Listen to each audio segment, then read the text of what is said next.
بينرو أتماشى البرنامج فات لهر جهة بين أفدمو حمودمو باش بن مجرمة بحفتية برنامج فات تيبتا به نزيك بونا نابرا تركيا ورجيما صدق وبدمك بقرميتي بحث كرن باندورا وي لسر روج آباي كردستاني وسوريا بقشتي مجارة من ويلقهر يكجي مامستا شلال قادو سكرتيري بارتيا شابا ديمقراطا كرد لسوريا ولقال دكتور فريد السعدون كادميناسي كرد ولقال مامستا أنور ناسو عندما الكوميتي السياسي يا بارتيا يكيتيا كردستان سوريا وري قوتو بشكرن تماشاوان هجا هونجي كارن فرسيخوا آراستي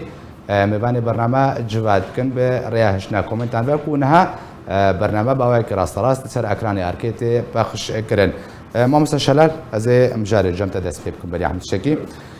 مستعبد دمك يعني دمك باشا هيبك بهترا كمترا بحثا يعني بقرمي بحثا نزيكم كنا برا رجيما اسدو تركيا تكرم تهبتي بشتيك واردوغان جي سوتشي وغيرها افسال فاتاولي يعني برپرسیارن ترکیه به اشکال بحثان زیکونیت کن بحث درست بنا پیوندیان برای سیخوریا رژیمو ترکیه دا دکن ترکیه بجه به مرج زمان مجدانستان را رژیم بجه مرج زمان دم لی پرس ندورده پرس اوا ابن زیکونا کوته بحث کردم بی اوای هب اشکال دان پیدانه که ناف دولتیه و رژیم اسد و روسیا د سوریه د بسر کتن انجام فشار روسيا لسر تركيا ولسر سروك تركيا رجب طيب اردوغان بالذات وقت بيجي واز بينمجي افيكج انجام مسار اسيتانا جم مساركي فعلا شالاكي قلت بيه مقارنه بك بمسار جنيفير بل وكو ام تفزان وتماشوان جزان ورايا قشتي وشاودير همو مسار اسيتانا دور ورولك قال لك مزن دي دروشا سوريا ده ام ميداني واسياسي وباندورا واجبات الاسيتانا تشي دبون حيان ها دور وبري 20 قراهاتي لدار خستن هر قركي انجام جدر دكتن ووقت بخفض التصعيد لدبريك دبري سوريا دس بيت كريسري شان صلا حيان هذا ابي مساري ان وك متابعه مساله الديار قوي دس دروشا سياسي بك وقود يارجي بيتر مساري اسيتانا ممكن كريزا سوريا مسألة سوريا شارع سريك سياسي جير ببينه وكو برجواندي حرسي ولاتي جرانتور جيفي مساري بعكس مساري جنيفي مساركي حتى انها اثبات كير قساري كان صار اوجي دس بكري مساركي حقيقه نشالاكي قساري كان صار حيانها كوميتا دستوري وهيئات تفاوض نكاريبون جملهكي قوتنكي بنيفسن اجبو دستور سوريا تازه حتى انها اوي كوميتي لسر جدول عمل يا نافروكي جواتي خون كريبو اتفاق بكره افسر كان صاله لمسار اسيتانا وقومدي مصالحات دسبيك الدريه في مسار رجدرعه وحتى هذا ادلب دكات ومناطق خفض تصعيد روجبرو سوريا فربون وانها سوريا وضع ميداني ل هدوءك هي براستيجي سري لصالح يا رجا ايرود وروبرو او هيمني او هدوء شيدب نجبر خوف شيدب طبعا ونا صدفيه مثلا بتر مسار اسيتانا لدويه ازدي بينم مسار اسيتانا او قوه تشتكي روشا سوريا ربك او مسار انها كاداي في شعبي خو يعني قما طهراني بلوتكا طهراني قلنا قبا حرسي سروكي ولاتين جرانتور اي مسار اسيتانا تشي ولو طهران بري زيدي مهك حياه دمها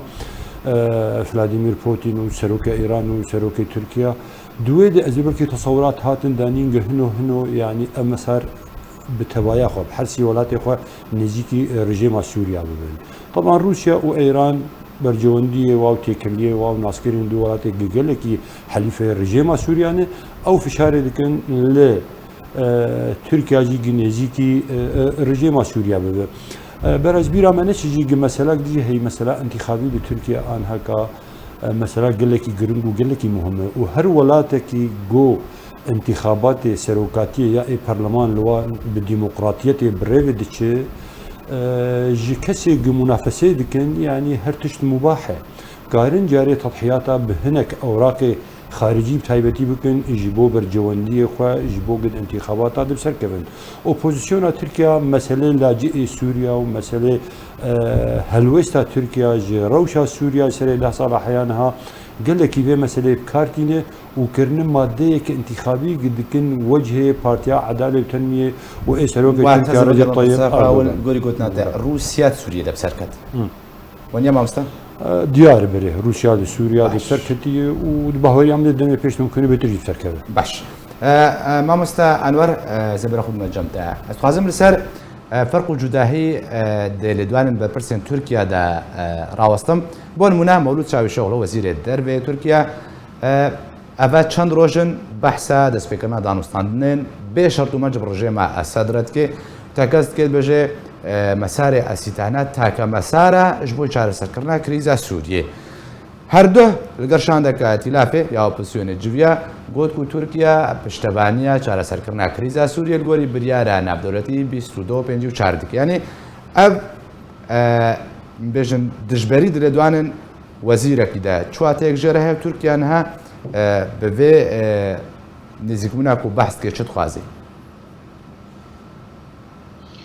پێوان باش شتە و تەماشەوانی تر و هەروەهاش میوانی تر گەلێک سپاس بڕاستی حەرێکی گۆمەرۆ بچکێکی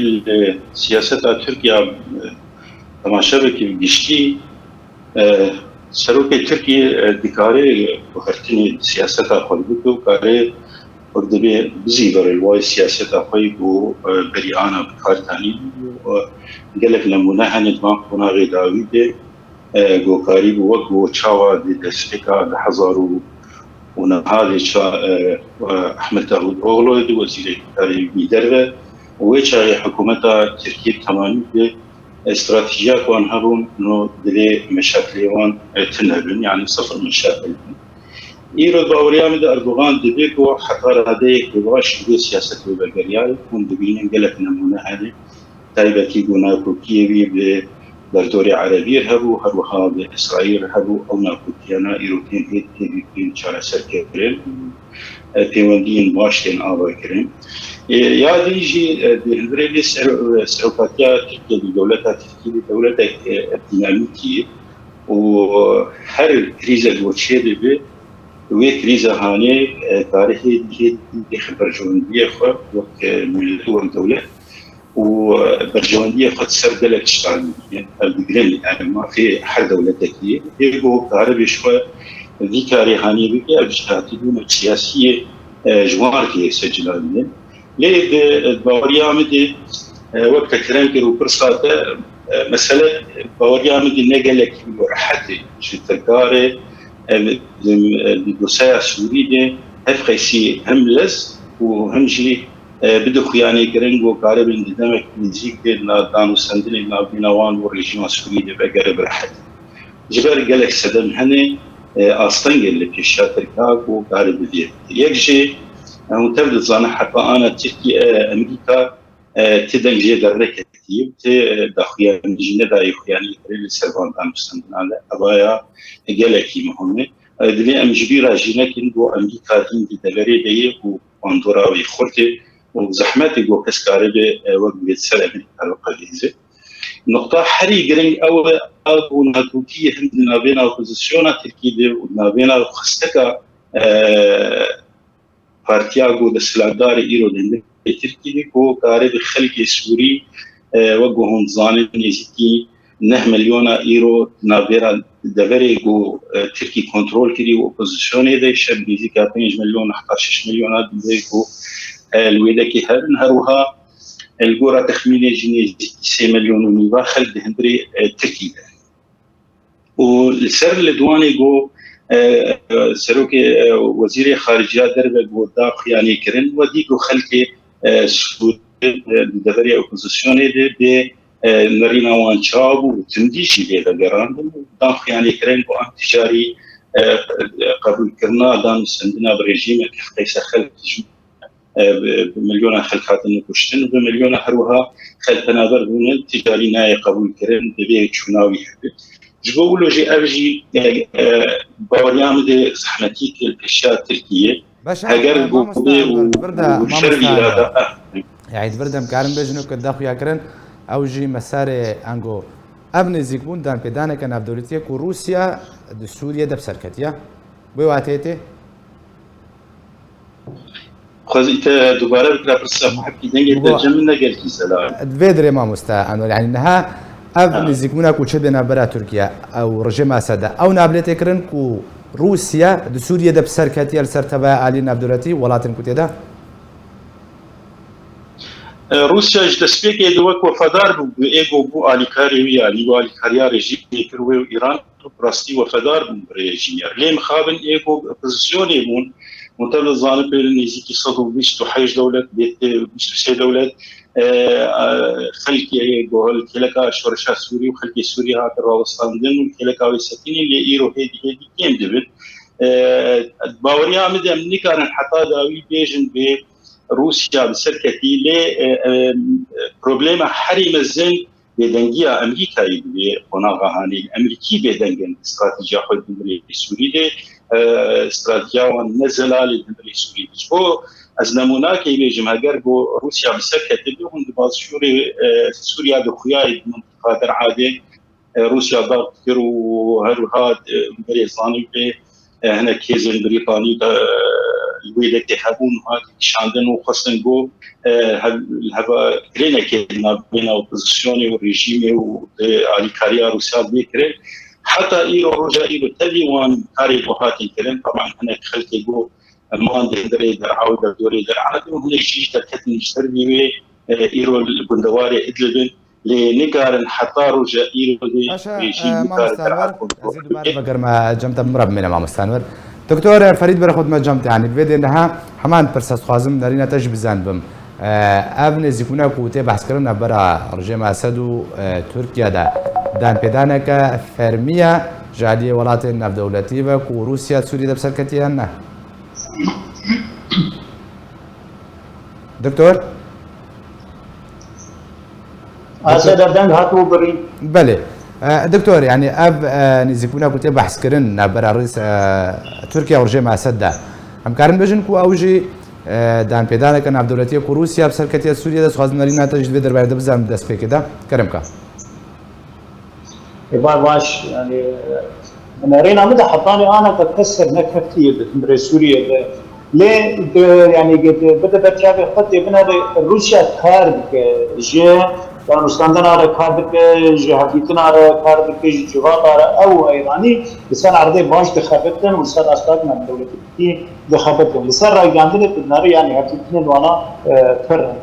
ايه دي كاسين قدس ورانا بسوريا دوك امريكا ابناء حطاني رجع ايرو يعني لسان استاذ دبلوماسي سياسي خشكناتنا كيف كده يعني ايه البرشاد البناء بخبط وتفاصيل تشتكي روسيا اللي ابيا ناوي واتشيك انه روسيا كفتي سوريا ده وروسيا رجيم غراندي وقبل ورجيم سوريا خاصه الدنيا وقار سوريا كشيده كده كنترول اخذ وسروري كو او ديفيجن يعني سروري رجيم سوريا بشتي تشبه حطاني انا او قابين هاني نهاتنا يا ابيتن حطاني انا هنا كيجي او خبن نابرين وانا دنابرا واوبوزيسيون دنابرا وانا قصدي دنابرا وانا تنفيد حطاني لنبجا درعا وسويدا حطاني رجا ايرو او ارامتي بتشينا ونا كتبن كنترول دولتي بدكشتي يعني دزجين دولتي بنقدر وان دبري علي قال بارك بنقدر فامريكا بيجن بروجا ايرو يعني فلان دولت اثر كفيه بسوريا بیا قران سوريا درجين سركت اوبوزيسيون تك بچو كرتك بچو قصدي تك بچو يعني ابغى هلا انا قبل لك زي جيره ليه يعني والله قلت يا اخوي يعني بهتر امكارن بيجن اول شيء يعني سسترنا روساره بالكاربار خد سوريا ده رابن اباجي الرجيم ده فتك امريكا دايوان ارتفع ندريج جبال يعني روجا تبع امريكي بنارن ترجماندين وانا رجلات نابين سوريا دارا في تيك بدشن يا يعني باندورا كسبي سروانا جدا اوانا وشا بيجي وكانت الجوديد بتشاوا يعني بحد روجا بتشاوا ميليشيان سر ايران بحط بروباران كرن علي ديرا زوري وكمان ميادين يعني وقت قبل امريكي بنر مدرسينا كان سيرفر جواندين وانا دبي دبرنا تشي بده او زوكا يعني تاريخ خرا بدن زوكا برسوي بدن زوكا كردانا كتنده سكينه يعني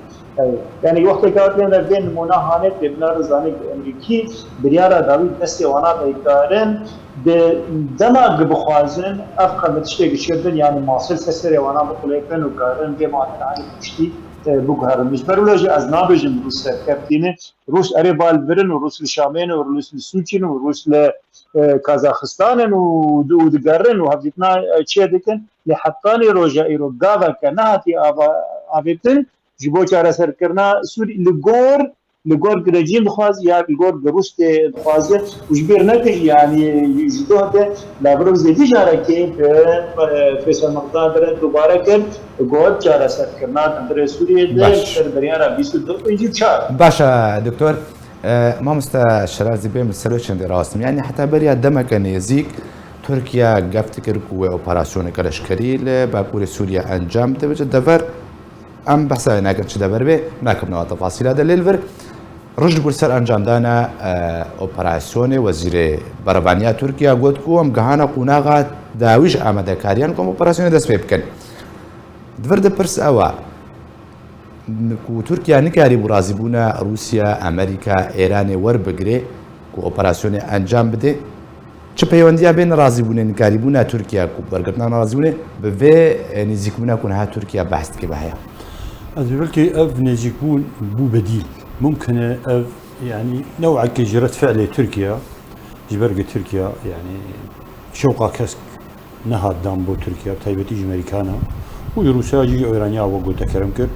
نوع إجرة فعل تركيا يقول نيجيكي رجيم بك طبعا أبرد فعل يبون موافقتها أمريكية يبتر بدرجة أمريكا شوقا كاسك ندا وأمريكا منع كرو زي جارك تصريح جدًا مثلا إليشة دويج تشينبل سر باكور سوريا وسر شرق الفرات وسر تدفريد أزبالكي أبيجي أسبابها السبب هذا يعني جوجا أمزاني من تركيا دولتك براغماتية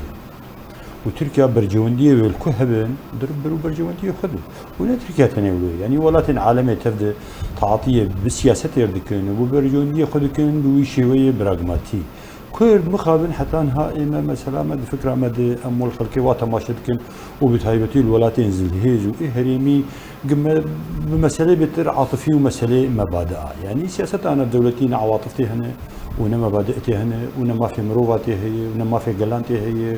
ونا ما في شورشاتي هي ونا تشكتي هي دي سياسة دي تشتي دائما بردوام ومستمر وقائمة يعني برجواندية بردوامي هنا برجواندية مستمر هنا تركيا جي وقو ولاتك اللي دبري برجواندية ويل سوري أو لبينا برجواندية قال لك مظنن قا أمني وي قومي لسوريا تيك دان تيك ديش أو دبي جبوا له تركيا ندور سياسة أخو إيرو أنها قواعد جوهر ممكن بجوهر أزبخو وكو شخص نفاجئ من في جوهرتني وأف سياسة أنها كتركيا يعني دخازة اتباع بكون برو بيش دباجو دنارين مدخو هناك متوقع بو باش البدري ما مستشرى دوري عقل ويش عندي زعما تقول كو بديلة أو بتايبتي وكذا بيجي كاربدانا كي السر نرازبونا أمريكا كو جلوبا كسر جرب بينا خست أبن زيكون باش انجام في بديله كو تركيا حل بجارتي يعني زيكون جورجيمي انجام السر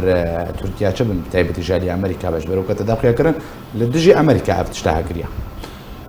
أزبالكي تركيا وأمريكا مسألة سوريا دجي دستبيك دي وبتايبتي بشتي جو مسار أسيتانا إطلاق بويه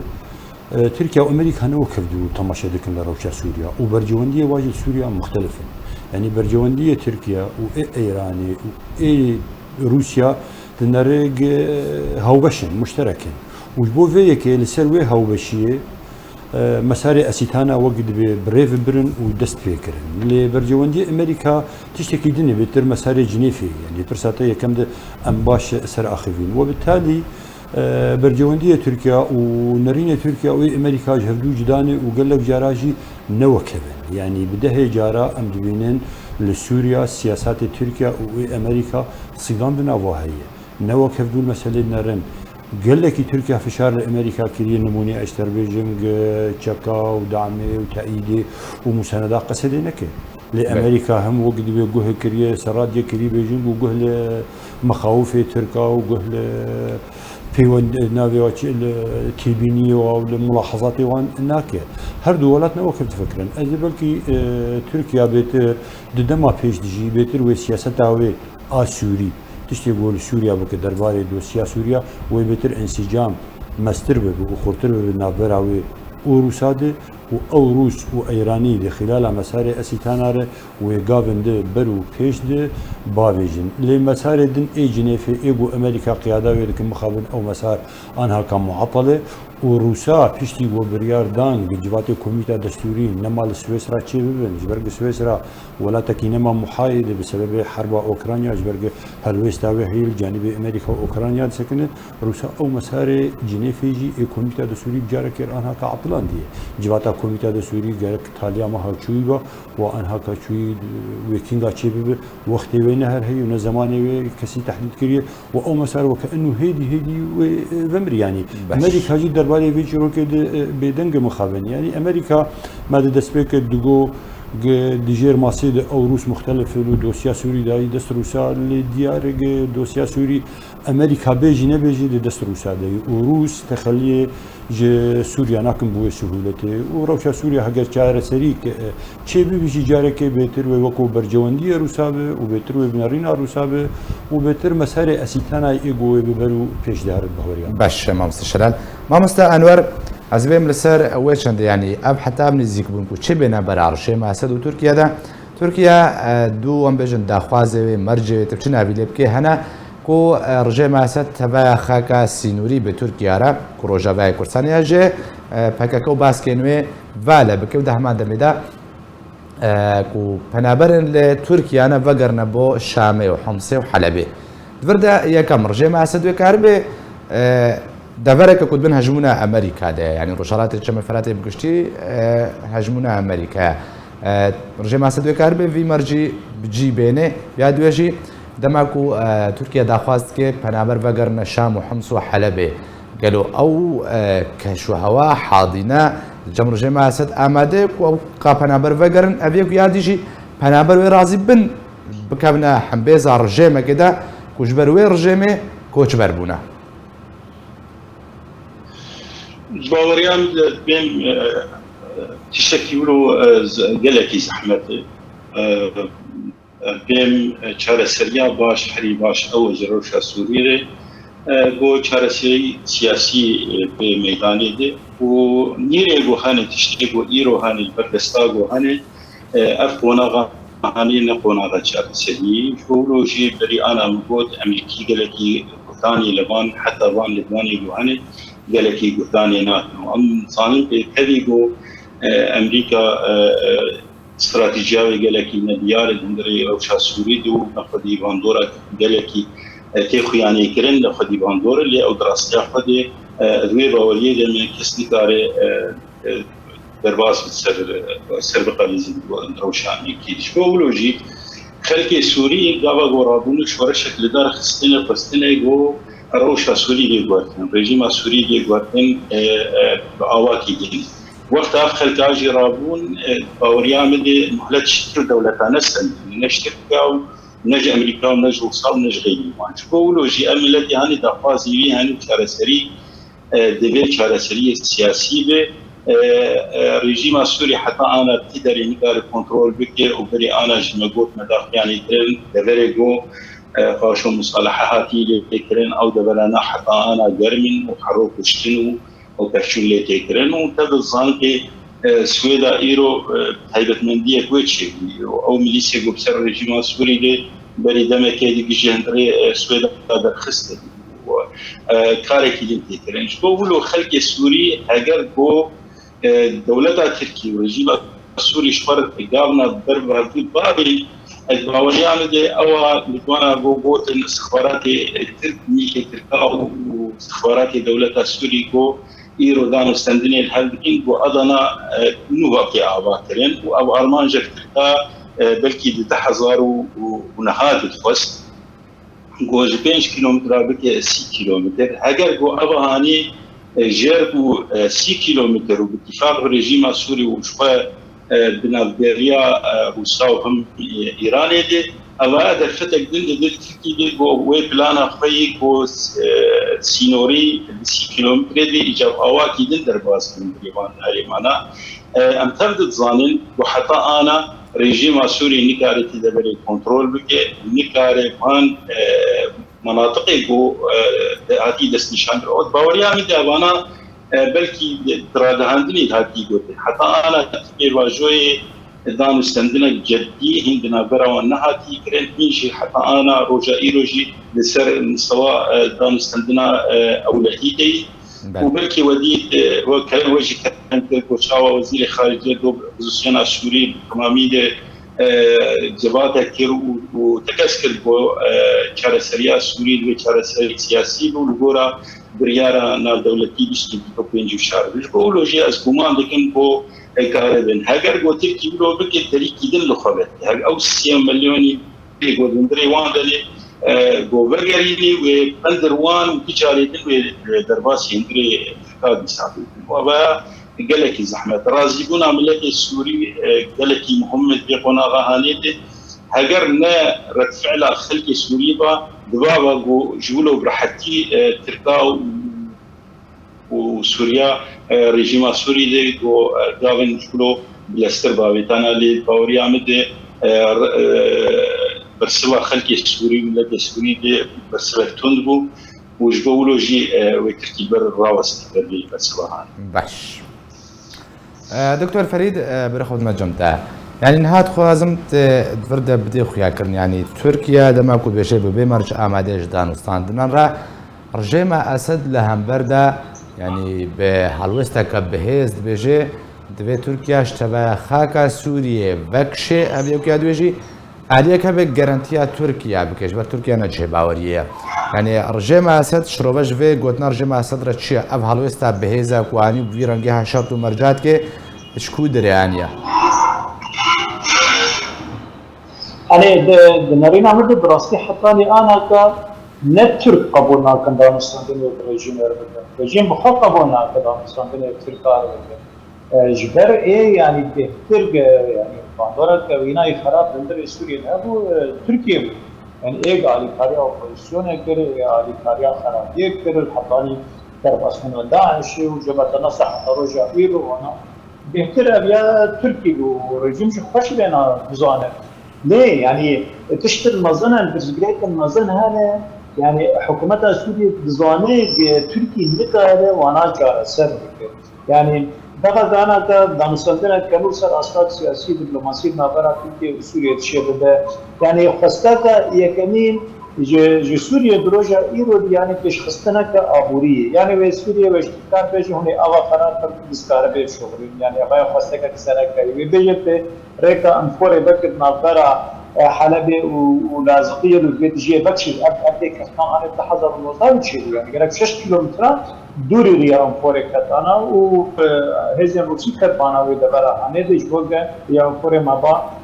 بكيري يعني درجهم بنظر ما وتركيا دي قالك من كنترولا حكومه دي من كنترولا اوبوزيسيون دي يعني تشتنها دروجا يقول تركي نتاروانا يعني بده سوريا نكار بده حكومة سوريا برولوجي يعني حكومة بلاد لازم دما يعني أرجع مستندين السياسة برامة وتركيا تشدد بهتر ترك وتكن خدمتها هالبجارتين حزيرانا بيده وتكن بهتر خدمتها أبوريا تركيا تجي بارك أنا كدروجا إيرو ورقات تركيا جابوا زيدي حجدة يعني دولار جابوا زيدي حجدة يعني رشا أبوري تركيا تيجي دش سوريا بناتهم بكي يعني نزانن كي تشي دوزا تركيا ترك دخازن رشا خوي أبوري تيشخنو خرب كان دخازن هالجاتين جبال يعني أوانا مسوقر بنجاليا يعني ترك دخازن دقا دانستاندنا لكن خدمتها خود نه خدمتها حکومت سوریه ده هم در بعدش سوریه جهر تکدین يعني بترك چه بدن سوريا يجي وانا يعني انا كسوري بيجي انا كدهمدر ادلب ده 3 مليون ونص فنادر كوچ برهنه يروم لابدو هاتن وتجي بكشان او 3 مليون نيجا هاني هذا بكيدا كده او 3 مليون نيجا هاني اصل خد لوا باس كس سوار كربون جوطا وج خمسه وج شامه وجدار عدر خستبون عني يقول لك جوان قالوا ايروج برجوان حكومته يواكسا حساب قارين وغوطا وشامه وانا يعني هما يكل بينات ثاني أم هبدو هاتن وأفكسك ما درخستن جدار دورن شامه ودرا خمسة وتشون الإبل بيجيبون أما وانا فقرين يعني مذكرين شيء بك بلاك يعني شفر شيء يعني تشتن هنا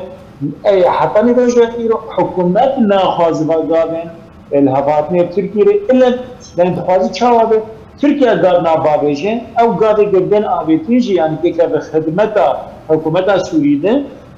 بشكي به فربنا كجير شيء كيف بشكي أصلاً كده شر سبب بده دي آلية تانية حكومة سوري كردار بسنان دي تركار بكت لسرتز جرين كان مزن چیروکا عفین چیروکا باشا دكتور از دوباره بگرم جمتا دكتور مرب من دكتور دوباره بگرم جمتا ما مستشلال از بیم سر بگمان باندور عفین زیکبونه لسر نبجم سویدی بگشتین نفچین کردی بتایبتی انا کسو پیدا باشکره حلو استخواز زلال کردی بجی ابن زیکبونه در چه بیل دجی ریو بریامنا باشکره بتشاد بجی انا كسا حلو استوي چه چه باندور انا كسر کی نمد باوريا مدك ابنيجي كون شي بي يان شي نبي مثلا پیدي دبري بخسري يعني اداره ذاتيه بخسري باي جبرق اداره ذاتيه حيانها سري چند ساله خودي تكليه تحالفنا بدولتي وخدي هيز جورو مزنه ومساحتك بالفرح بين دستي ودي وبمليون خلف جي لوي ولاتي ديجين لانك قريبو هر نوعك يعني تشتغل شرعيتي ورقتها يعني نشرعيتها قانونية هي نشرعيتها دستورية هي نشرعيتها سورية هي نشرعيتها شعبية هي نشرعيتها هرمي هي نشرعيتها وطني سورية هي نا ضمانات جي امريكا وش تحالفها ناف دولتيستان نا تيكلين وي راس ورحني جبو اب اداره بردوام باعترافك به تشتكي وانا محاوله كريه ونا ورقتي نا شرعيتها أممي هي يجبوا الإدارة مصيري ومستقبلي غامضة يعني جنيجي بود نقابة تركيا ورجيم سوريا تشي يان شيء مصيري بإدارة بحوريا مد لسر إني حكي ده حالته كده بده جرى ما وكو أنا كسي وما وكو كسايتي وقول لك سر كده أنا كسي ما بحث كي ريا خلاصة قضية كردي يا ما بونا في إدارة جا أكتيف حوار الكردي جارك هبو هين مابو او حوار او گفتگو او ديالوج انجامك باش بدا لبيش كتا وانا كسيت وكو تياركي وكو اطاركي مقبول دنافخوي سوريا دي وج قبلي اوبوزيسيون سوريا وج دولتين هرمي وج بيكاتيه دفري مقبول انا كسي وكو انجاماوي ديالوجي ببا واجهه اداري ببا واجهه عسكري ببا واجهة سياسي جوي دفريره ممكن هنو اعترافك وطني سوري ممكن هنو اعترافك بكاتية سوريا ممكن هنو اعترافك جي اوبوزيسيون سوريا جي ولاتين در دورة سوريا جي مجتمعي دولي بفي اداري ببا امريكي واقع وكتشاوا كردستان عراقي بو امريكي واقع قرن رابردودي قتشتكي وا كردا قريبا بهفر كربانا يان بيدي رضوخ كربا جبرجواندية ملت كرد قضية كردير ممكن نيجيبون نقبا رجيم سوريا ودولة تركيا تشي ببا يا تشينبا وتبان دورا سلبي لسر وان دفري كردي لسر إدارة ذاتي وتشكيل نكرة خطر مزن لأن هكا دفري روشة حالي دي بهوريا مدي نيجيبون تشي ببا او دفر خطرك قال لك مزندن يعني هرج خلقي دفري مثلا كاب برس خلقي دفري ان هكا وتيرا هجره مثلا وبري كان صلاه قال لك زيد ابويا حلمي خلقي بيشتو 4 ساعات تشوا قاربن هما خلق زاروكي خو كتشي خو خورتي خو جي سوريا دفري اداره ذاتي وقدي ببهر بيني خلق نزانم بالسبه وضعي وان شي يعني ايرو ديجين لنزان سبي نساغن نمرين نافهي نكهرباء نشروي شي نحربوا شي بنوي قتل عام شي بنوي لشكري بهيدي بين سردلي وكم زاركي وابو من عسكري ابو من دفر ابو من خطف بكم من او بكم يعني رجل دفري قال لك نباشي دفري براستي مصيري وايندا ومستقبلي وحيانها نديار لحنكي حتى حدكي مزن قاتمه واي بيترجي بربرس دبر في مساله دي روش جيان دي فيرا ديا هاي قال لك نباشي قال لك نخش بيتر اداره ذاتي وبيتر بهيدي باش ما مستشلال ما مستأنور زي بما جمت يعني تبي أبحى مشروبه ما كر بحثان يزكبونه ما كر كو بديلك ج أوبراسيون إيرو رجل طيب أردوغان سروكا تركيا بريا چند مجمريكا رادك هند بجي تركيا الرجل السرابة كرنا كريدورك أو له بكوراهية 6 كيلومتر لسر سنوورێ باشوورە تورکیاواتە سەر سنوورێ سووریە یعنی تورکیا بڤ لێ دوانێ بەروواژی هەب ینی هەر دەمەک و لێدوانێک چت خوازێ ینی گەهشتە چ ئاستەکە سیاستاوێن هەن دەدەمان هەدا ینی ئەv نەڕازیبوون کونکاری بۆ ڕازیبوونێ وەرگرەیە تەبە ئالێژبووی ئۆپراسیۆنێ چ باندۆر لە خودی سیاسەتا تورکیا کردیا باوريا من يعني تركيا فري انا قالك جرارة هاندي وتي وتخ يعني كرن هاجرجو از اوبراسيون كيل دارخم از مفتش كسكيناسي لي اوان حتى داي وقت بي تشارسي وراست لي يا جرينج دبي مسألة باوريا من افغان وروشا بوني هاتي كرن وبشنيارا بوروسا وهم بري اناجي بري روساجي ايراني جي خدتي ما بين تركيا وريجيما سوريا وقارب وان تيوانديا وغيرين واواكي جن او ارمان جيبو تركي لخوازي جوان دبري تمامي دبري كردي يعني ونزيكي 6 كيلومتر بيترشي انا جادا هن دبرنا خوازي سيدي 6 كيلومتر جدر باست يعني ارمان جاك برچاغاتي كرين ورقب خود خوازي جبولو دبيكو بلانا جو انا جو ناكي تاني ما بين روسا وايران وهروها تركيا جو بلانا هاني بمشي بديساجي درباسبونا بنت شير وان بري غايف يعني كرين جو دبرين بالا هاني امي وان دبري بالا حرب دبري دم ماي حرب كريدن او دبرانا دبيكو كوباني دبيكو دبرندن بالشوان خليفان ناخن بري خلكي من مكرسكيك مزندني لي باوريا دبيكو اف دبرانا بو امريكي قال جراج قصدير جبوتني هاجر وبيدنجي وان ودي يعني ترند اخوازي داخياني هم قصدي هم ريبا بريا فسروا وافكسي الجريويدي يشاوا هم امريكي هم روس توان بار ذكرن كو بيدنجل هم بريبان درونين بوتين ارمانش كرون هروها تركو بابرانا اقول دبراتين كرن جبرولوجي امريكي توان دبرات لنا استنجلي بالشوان بري جارا وقت قصدير غوتيه اگر تل دروازن ام كارن هناك سزاين عبوري لوان بكن نزيديولو نكارن ريجري لوان بكن دبيم امناز بكن ارماجا كاد هندري سوري حتى رجا ايرو دبرتي هدي او ارمانجين وبري اگر بينش حتكون ايرو جياي بلكي يكيا زيديه كي نماكن او ارمانجي خجد هندري سوري كرني يعني انا مايكو شاوا كاربن تشتي ماي ترولي وشري ترولي بلكن واروها فارسنا او لهيا شوى اسرائيليه انا ناكوكين دل وظرف دل هجرنا شري اوكرانيا ودركتي باشا ما مستا انوار يقول انا الميدان تيكري بنبعنا اصلا ما مستا انوار اتخازم كومنت تاع سربي چند بزان بم صالح مسلم افسروكي بدا بجي خباتا ما تركيا نشاركر وتركيا خباج بخت رجيم أسد تتوسل إليها وكقوة دانيا تركيا خباج بخت رجيم أسد حتى راضي ببردان وستاندن البكي كومنتات السرفيل دواني تشيا خباتا بهدي وآليجرن ويناك الرجاء الكردستاني والله خباتاوي راستي كردستان سوري بالا كر كردستان سوري رادستي تلكاكر كردستان سوري جخورتي بالا كر كردستان سوري بدران بري بينجي 100 سالي كو نماكاري او كسيغو فندوان وزانيجه الشامي وحلبي كو برانيا وان خورتي كردبون خباتاوي 10000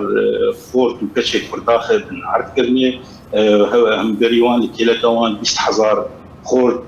وكش بريندارن وشهيدن خباتاوي تنكرنا دوزا كردستان سوري دي يرو ملتي كرد هندارت دبري خود بويكم نتود هندري وان دبراتي كولاني قامش وعامدي تنم انازكي كو ابايا باجاركي كرديه خباتاوي كو برانيا سياستا جو خلق كرد ناس كريبون جو سياستا كنرم دكرن وقاريبون برجوندية تيمي ملتي خلو باراستانا وهف قصة أنستنجية قد سلاقداري هات نسر سوري ما تبقرا سياسي مكاريب وخلو باراستا ومسر خاطا خلوين تنبي وقلق بروجي نجات پرست وهاتن دبابد وسسرية ملتي كرد هاتن كرد نبسولو تنيجي أو بروجي حري نجات پرست بو بريجيم بعسكر كربو كمبرا عربي هيئتي وصالح اسلام باراستن حطايرو رو بندي وان فرتر بونو بيتر الله تنكرن وبندي كردا ويران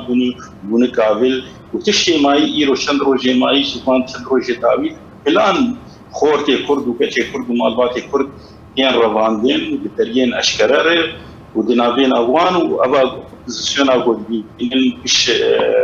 نانخرن وتيرورستن نابينا واندك ما خلقنا ايد طرفين سنه سوري بارات اف انجازات صالح مسلم باشا تفازم كومنتا ما مستانر تفازم كومنتا دكتور فريد زان دكتور كومنتا تل سيرفي خبات تشي ياكو تركيا نشار كري خباب جبخت رجم اسد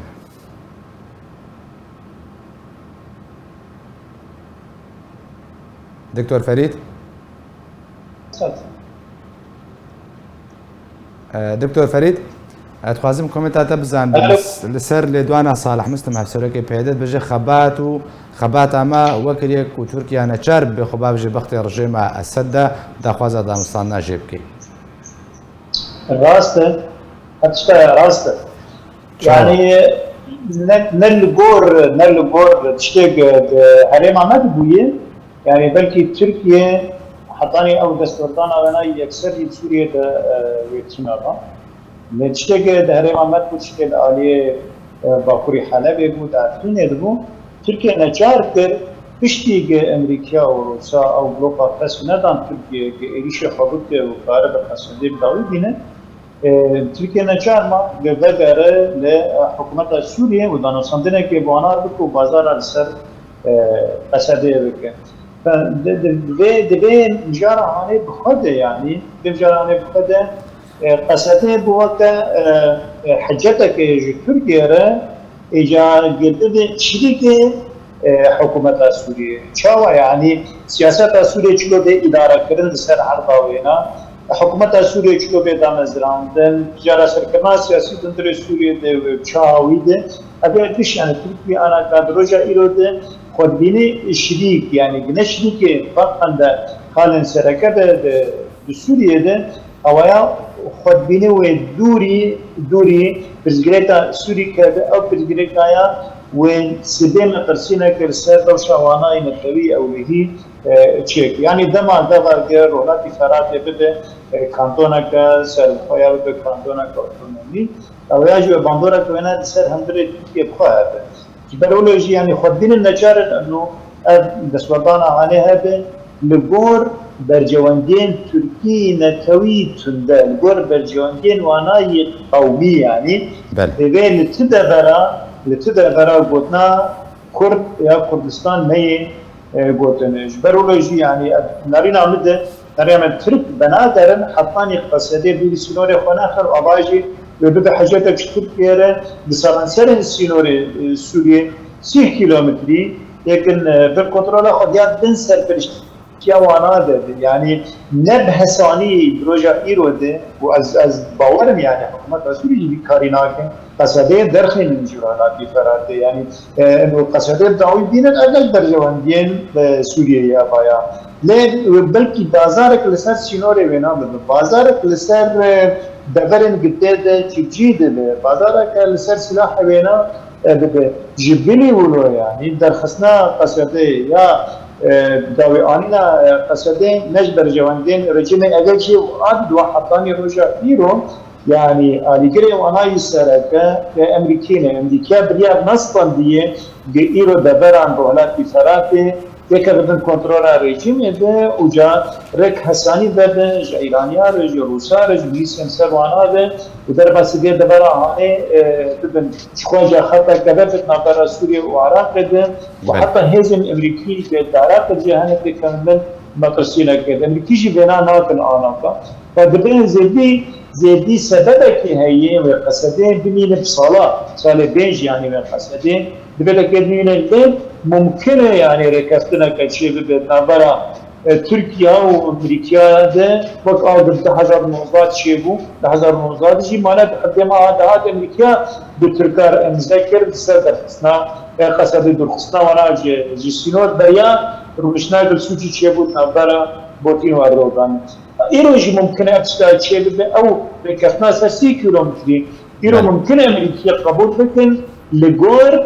تشتیگ ترکیا تنازلات جمعیار بکن یا تنازلات لگور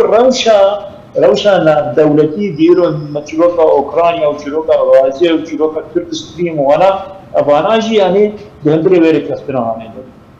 گەلک سپاس بۆی مامۆستا شەلال گەدۆ سکرتێرە پارتیا چەپا دیموکراتە کورد لە سووریا و سپاس بۆی ئەکادمی کورد دکتۆر فەرید سعدون و هەروەها سپاس بۆی مامۆستا ئەنوەر ناسوەندەمە کۆمیتە سیاسیە پارتیای یەکیتیا کوردستان سووریا کۆ بمرابوون تەماشەوانی هێژە سپاس بۆ خۆشی کۆن تەماشەوانی مەبوون جالیم بەژی هەر شاد و بەختەوەر